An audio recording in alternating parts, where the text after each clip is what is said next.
नमस्कार प्रिय दर्शकों, एक बार फिर स्वागत है हमारे नए वीडियो में। प्रिय दर्शकों, आज फिर हम नया वीडियो नई जानकारी लेकर हाजिर हुए हैं। आज एक ऐसी कहानी प्रस्तुत करने वाले हैं जिसको सुनने के बाद हर आदमी को आत्मज्ञान की प्राप्ति होगी। कहानी को सुनने के बाद हर इंसान ईश्वर की प्राप्ति कर सकता है। प्रिय दर्शकों, इस कहानी का नाम है भाग्य का लिखा क्यों नहीं टलता। भाग्य कैसे लिखा जाता है?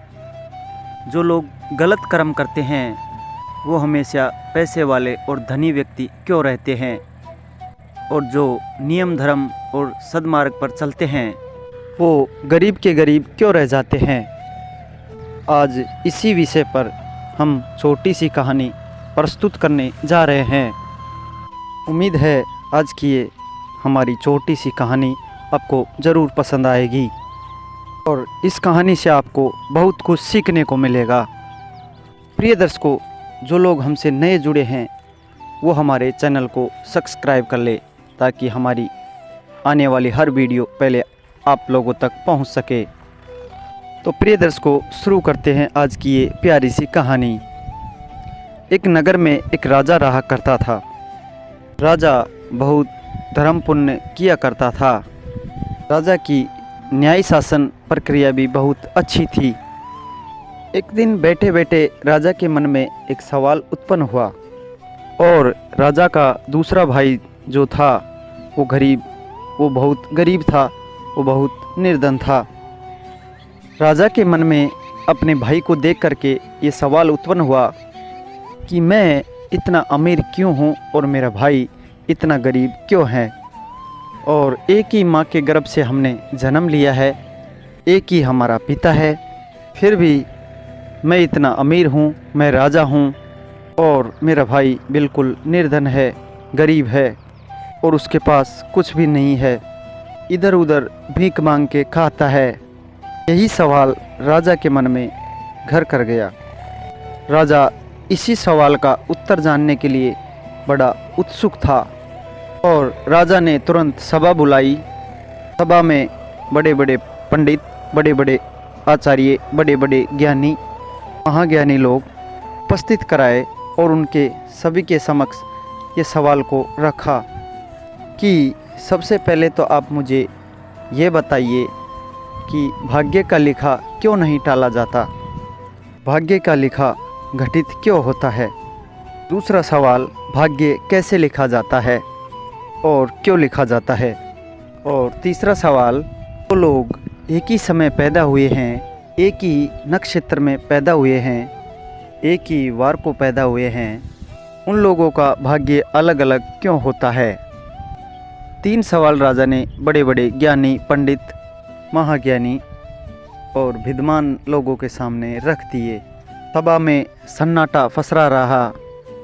कोई भी व्यक्ति उत्तर देने में सक्षम नहीं था।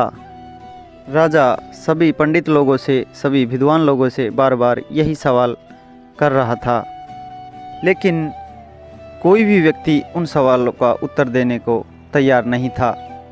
सभी लोग शांति और चुप से बैठे रहे। अंत में जाकर के सभा में एक बुजुर्ग आदमी खड़ा हुआ।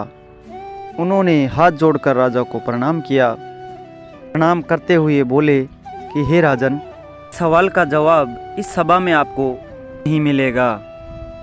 इस सभा में ऐसा कोई व्यक्ति नहीं है जो आपको इस सवाल का जवाब दे सके। यहाँ से कुछ मील दूरी पर एक संत रहते हैं। यहाँ से कुछ मील दूरी पर एक छोटी सी पहाड़ी पर एक संत रहते हैं।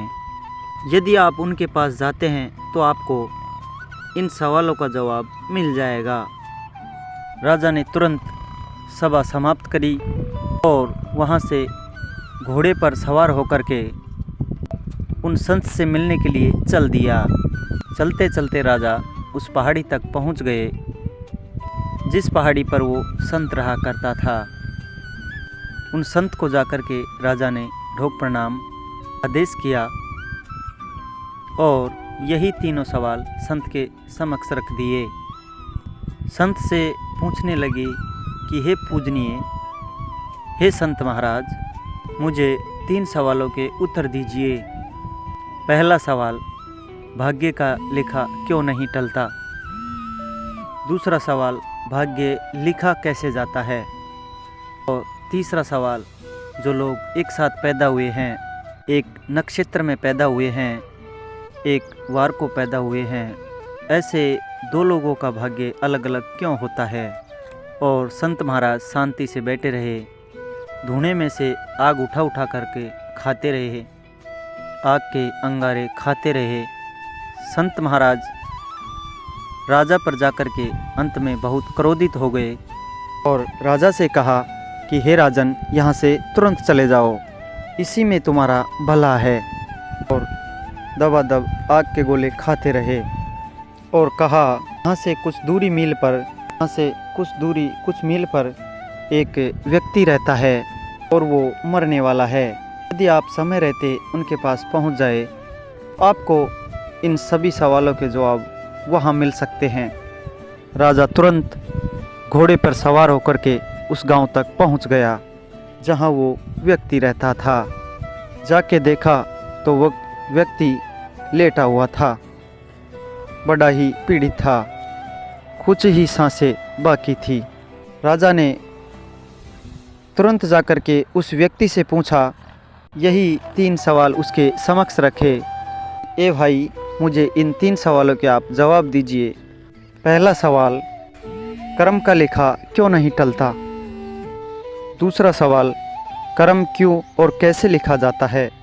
और तीसरा सवाल, 2 लोग एक ही समय और एक ही नक्षत्र में एक ही वार को पैदा हुए, उन दोनों का भाग अलग अलग क्यों होता है?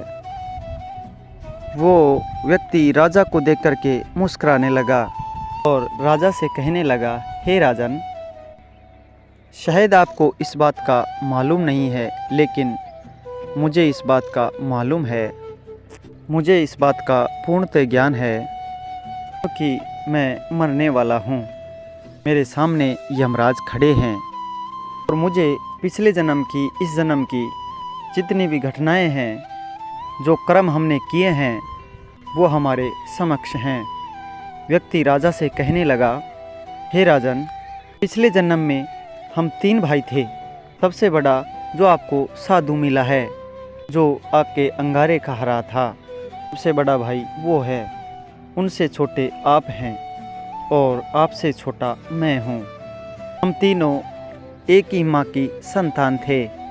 हम तीनों एक साथ बैठे हुए थे, भोजन की तैयारी कर रहे थे। भोजन हमारे समक्ष रखा हुआ था। तभी उसी समय एक भिक्षुक हमारे द्वार पर आया था। भिक्षुक ने आके कहा, मुझे भूख लगी है, मुझे भोजन दे दीजिए, भोजन खिला दीजिए। उस वक्त सबसे पहले बड़े भाई ने कहा था, यदि मैं तुम्हें भोजन दे दूंगा तो क्या मैं अंगारे खाऊंगा? आज वो व्यक्ति अंगारे ही खा रहा है और अंगारे खाते खाते ही वो मर जाएगा। दूसरा व्यक्ति मैं हूँ। उस व्यक्ति ने मेरे से कहा, उस व्यक्ति ने फिर मुझसे कहा, हे भाई, मुझे आप भोजन दे दीजिए, मुझे बहुत भूख लगी है। मैंने भी उस व्यक्ति से कहा था कि यदि मैं भोजन तुम्हें दे दूंगा तो क्या मैं भूखा मरूंगा? आज मैं इसी भूख की वजह से मरने जा रहा हूँ। और तीसरे व्यक्ति आप थे। से उस व्यक्ति ने कहा था, ए भाई, मुझे भोजन दे दीजिए, मैं बहुत भूखा हूँ, मुझे भूख लगी है। आपने अपने हिस्से के भोजन में से आधा भोजन उस व्यक्ति को खिला दिया, इसीलिए आप आज राजा बनकर बैठे हैं।